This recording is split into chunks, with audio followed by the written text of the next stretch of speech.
Америк руу цөмийн гүйж нисэж байна. Гэхдээ хамгийн аимшигтай нь хин харавсныг хинч мэдгүй. Рейлфест тавтан морилон хэсэг завсарчлын эцэст эргэн ирж байгаадаа баяртай байна. Цаашид бичлэгнүүдээ шин загвараар хүрэхээр болсон. За нэг кинон дээр доотлол нь 2 видео орно. Эхнийх нь болохоор киноны тухай ерөнхий мэдээлэл авахлна. За найруулагч жүжигчид сонирхолтой баримтууд болон миний сэтгэлийг эндээ сонсч олно.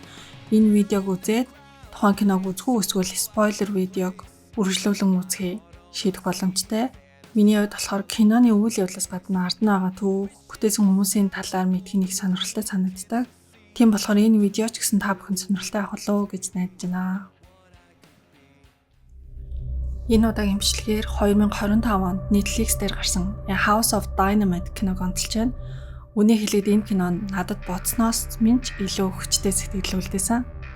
За нэг сонирхолтой тоод урдээ SIPRI буюу Стокгольмын олон улсын их тайвны судалгааны хүрээлэнгийн мэдээллээр 2026 оны 1 сарын байдлаар дэлхийд нийт 12,000 гаруй цөмийн хушуу байна. Хамгийн олон нь Оросд, түүний дараа Америк энэ жагсаалтад бичигдсэн байна. Гэтэл цөмийн зэвсгийг дэлхийн 2 дугаар дайнаас хойш дахин ашиглаагүй.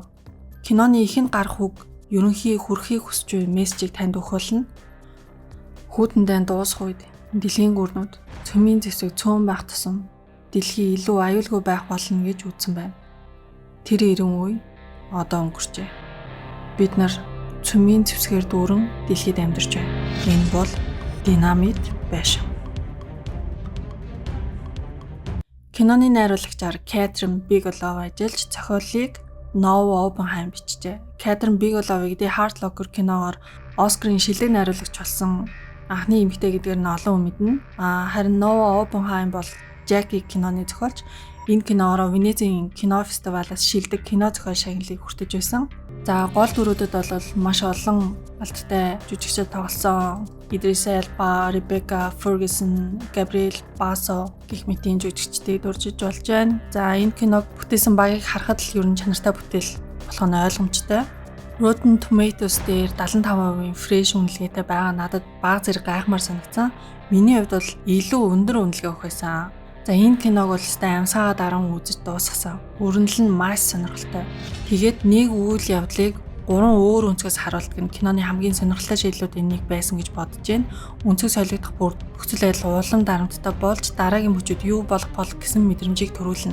За зураг авалт жүжиглэлт нь маш сайн учраас энэ киноны хамгийн хүчтэй мөчүүдийг үгээр бүрэн дамжуулах боломжгүй юм а. Тиймээс боломжтой бол өөрийн нүдээр та заавал үзэж тэр мэдрэмжийг аваасаа гэж хүсэж байна.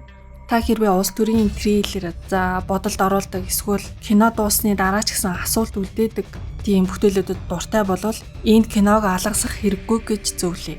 Кино нийт үйл явдлаа 3 өөр өнцгөөс тавтан харуулдаг. Тийм учраас спойлер видеон дээр бүгдийг нэгтгээд үйл явдлыг нэг л удаа ярьсан байгаа. Тиймээс таны киноноос авах мэдрэмжийг бүтэн спойлдох боломжгүй гэдгийг хэлмээр байна.